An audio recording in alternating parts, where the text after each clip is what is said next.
Salam sejahtera bagi kita sekalian, shalom, damai di hati. Ibu bapak saudara-saudara yang diberkati oleh Tuhan Yesus Kristus, khususnya warga gereja Masehi Injili di Minahasa. Jumpa lagi kita pada saat ini, dan kembali lagi saya rindu berbagi kebenaran firman Tuhan untuk bacaan bagi warga gereja Masehi Injili di Minahasa, yang mulai pada besok hari Minggu dan pekan mendatang. Kita akan belajar bersama melalui kitab Amsal pasal 4 ayat 1 hingga 17 dalam judul Nasihat untuk Mencari Hikmat dalam tema mingguan pendidikan anak yang berkarakter. Sebelum kita membaca dan merenungkan kebenaran firman ini bersama, marilah kita berdoa. Tuhan Yesus yang baik, bermohonlah hamba-Mu dan semua kami, anugerahkanlah Roh-Mu yang kudus, sehingga saat kami membaca dan merenungkan kebenaran firman-Mu, ini dapat diberlakukan dalam kehidupan keseharian kami, yang terus membangun iman atau percaya kami kepadamu. Dalam nama Tuhan Yesus Kristus kami bermohon. Amin. Saudara-saudara yang diberkati Tuhan, bacaan Alkitab dalam Amsal pasal 4 ayat 1 hingga 17. Nasihat untuk mencari hikmat. Dengarkanlah hai anak-anak didikan seorang ayah, dan perhatikanlah supaya engkau beroleh pengertian. Karena aku memberikan ilmu yang baik kepadamu, janganlah meninggalkan petunjukku. Karena ketika aku masih tinggal di rumah ayahku sebagai anak, lemah dan sebagai anak tunggal bagi ibuku, aku diajari ayahku katanya kepadaku, biarlah hatimu memegang perkataanku, berpeganglah pada petunjuk-petunjukku, maka engkau akan hidup. Perolehlah hikmat, perolehlah pengertian, jangan lupa dan jangan menyimpang dari perkataan mulutku. Janganlah meninggalkan hikmat itu, maka engkau akan dipeliharanya. Kasihilah dia, maka engkau akan dijaganya. Permulaan hikmat ialah perolehlah hikmat, dan dengan segala yang kau peroleh, perolehlah pengertian. Junjunglah dia, maka engkau akan ditinggikannya. Engkau akan dijadikan terhormat apabila engkau memeluknya. Ia akan mengenakan karangan bunga yang indah di kepalamu, mahkota yang indah akan dikaruniakannya kepadamu. Hai anakku, dengarkanlah dan terimalah perkataanku, supaya tahun hidupmu menjadi banyak. Aku mengajarkan jalan hikmat kepadamu, aku memimpin engkau di jalan yang lurus. Bila engkau berjalan, langkahmu tidak akan terhambat. Bila engkau berlari, engkau tidak akan tersandung. Berpeganglah pada didikan, janganlah melepaskannya, pelihara dia, karena dialah hidupmu. Janganlah menempuh jalan orang fasik, dan janganlah mengikuti jalan orang jahat. Jauhilah jalan itu, janganlah melaluinya. Menyimpanglah daripadanya dan jalanlah terus, karena mereka tidak dapat tidur bila tidak berbuat jahat. Kantuk mereka lenyap bila mereka tidak membuat orang tersandung, karena mereka makan roti kefasikan dan minum anggur kelaliman. Saudara-saudara yang diberkati oleh Tuhan Yesus Kristus, itulah bagian bacaan kebenaran firman Tuhan, dan saya ingin berbagi pokok-pokok pikiran bagi kita sekalian, para anggota jemaat, hamba-hamba Tuhan, semua kita di lingkungan gereja Masehi Injili di Minahasa, untuk kita bergumul bersama tentang bagian bacaan ini. Tentunya dalam MTPJ yang telah diterbitkan oleh bidang APP Sinode Gemim dan juga buku RHK, kita dapat membaca dan mendasarkan pemahaman kita dari Alkitab, MTPJ dan RHK, tetapi juga kesempatan saat ini kita saling memperkaya satu dengan yang lain. Saudara-saudara yang diberkati Tuhan, ada latar belakang dari kitab Amsal ini. Kitab Amsal ini adalah Amsal Salomo, atau perkataan hikmat dari Raja Salomo. Dasar dari kitab Amsal ini, seperti juga yang diyakini oleh Raja Salomo, saudara-saudara, terdapat dalam Amsal pasal 1 ayat 7a, yaitu takut akan Tuhan adalah permulaan pengetahuan. Dengan takut akan Tuhan, maka pengetahuan itu diberikan. Ketika Raja Salomo bersandar penuh dan benar-benar menyerahkan dirinya kepada Tuhan Allah, maka Salomo menjadi seorang raja yang taat, takut akan Tuhan. Dan dari situ datang hikmat, dari situ datang pengetahuan. Jadi dasar dari Amsal Salomo ini adalah takut akan Tuhan. Yang berikut, saudara-saudara, Amsal ini adalah bahan ajar pendidikan tradisional dari bangsa Israel. Bahan ajar atau pendidikan tradisional dari bangsa Israel. Jadi Amsal sebenarnya adalah bahan ajar, kurikulum, pengajaran yang disampaikan dalam pendidikan keluarga di bangsa Israel. Kita tahu bersama bahwa bangsa Israel adalah bangsa kesayangan Tuhan Allah. Mereka diselamatkan dari tanah Mesir, dari tempat perbudakan. Dalam perjalanan menuju ke tanah Kanaan, saudara-saudara, mereka mendapatkan kasih setia Tuhan Allah, pemeliharaan di padang gurun. Dan ketika memasuki tanah Kanaan, mereka memasuki suatu negeri yang dikatakan Alkitab berlimpah susu dan madunya. Maka karya selama Tuhan Allah ini dijadikan sebagai bagian dasar dari pendidikan tradisional bangsa Israel di waktu itu. Kasih sayang Tuhan Allah, kasih setia Tuhan Allah, itu yang menjadi bahan pendidikan tradisional dalam kehidupan keluarga Israel di saat itu. Ketika seorang ayah dan ibu sedang kemudian mendidik, membesarkan anak, bahan ajar yang diajarkan berulang-ulang kepada anak adalah tentang kasih setia Tuhan Allah. Ulangan pasal 6 ayat 4 hingga 8 dikatakan Tuhan Allah itu adalah Tuhan Allah yang esa.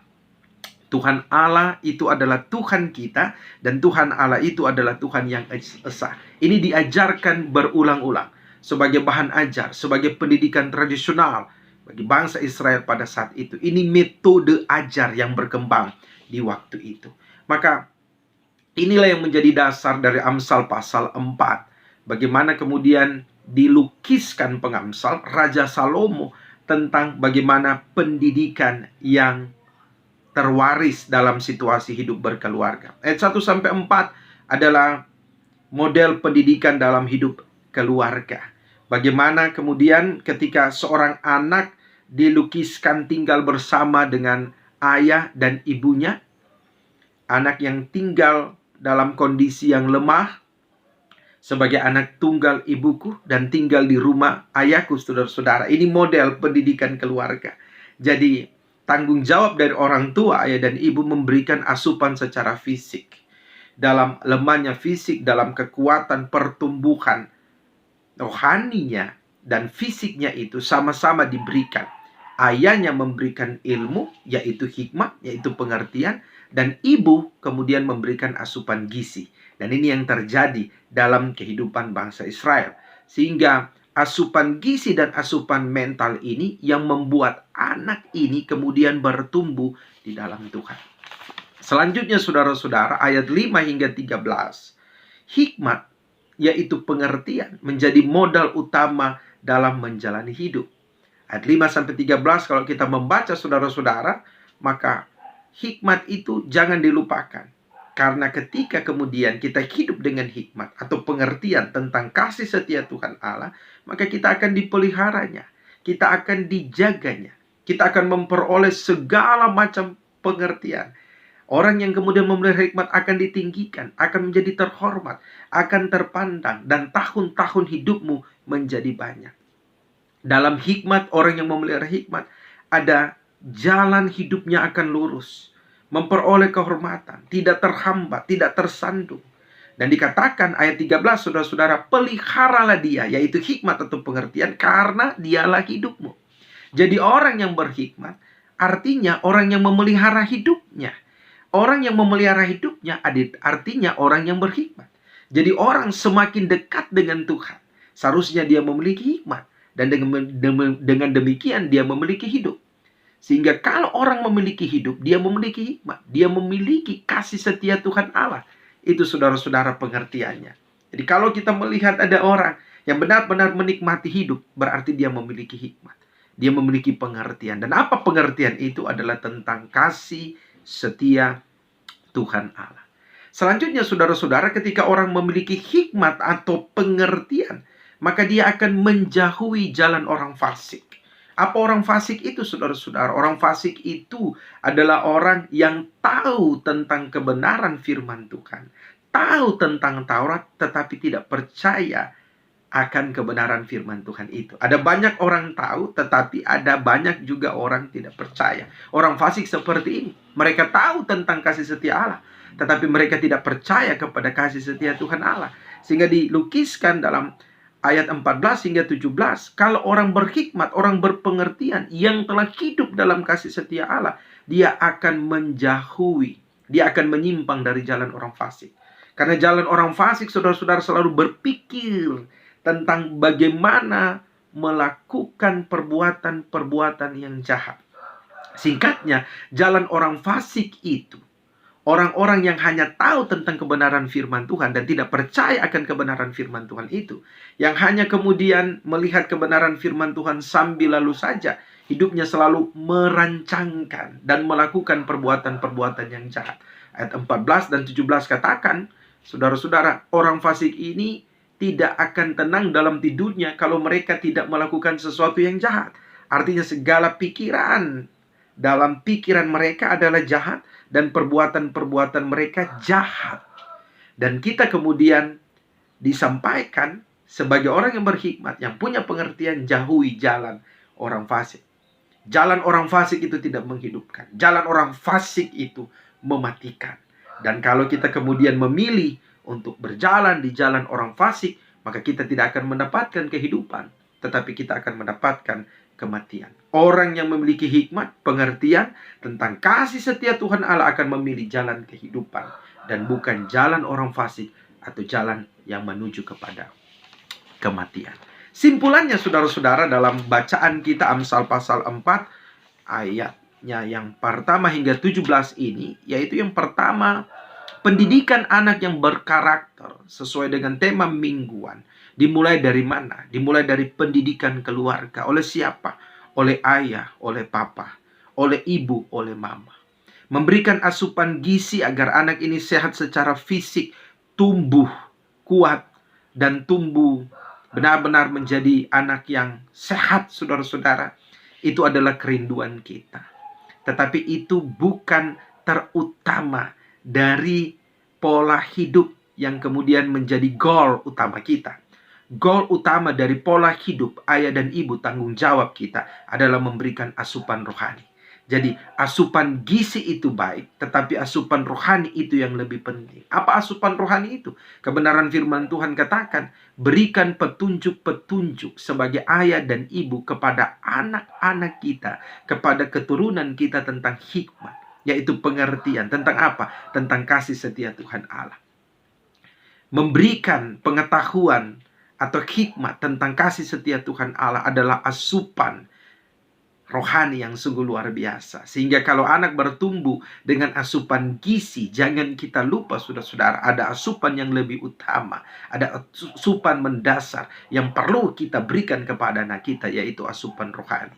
Tentang hikmat atau pengertian bahwa kasih setia Tuhan Allah berlaku dalam hidupnya. Yang kedua, saudara-saudara, orang tua, ayah dan ibu menjadi penanggung jawab utama dari bangunan moral atau karakter anak ini.